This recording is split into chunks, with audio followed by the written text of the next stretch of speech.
So words for the week so far: reflection, vertical translation, horizontal translation, dilation, axis, make sure they're labelled, x-intercepts and y-intercepts. The x-intercepts, which are also known as the root solutions or zeros to the quadratic.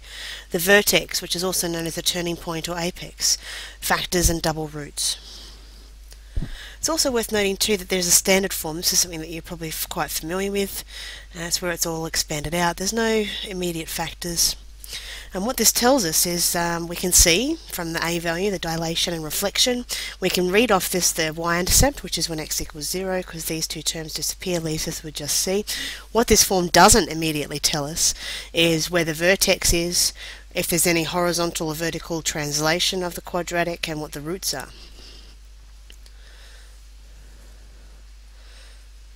So over these 4 movies we've gone through the simple form, the HK form, fully factorised form, talked about important terminology for the week, and that's what you need to know about how to sketch quadratics. A really good summary activity would be to use a table. I've developed a bit of an idea here for you.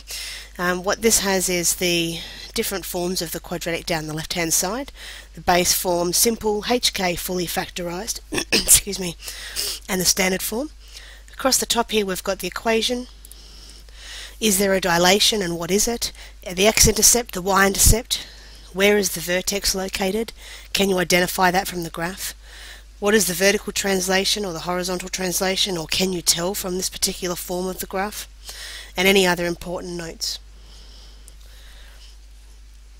So if you set yourself up this little table, fill in as much as you can.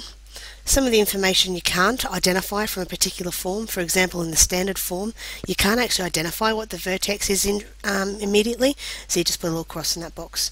This table then will A, be really helpful and a good lookup for when you're doing questions and consolidation practice, and B, it will help you identify and remember what form can give you what information very quickly.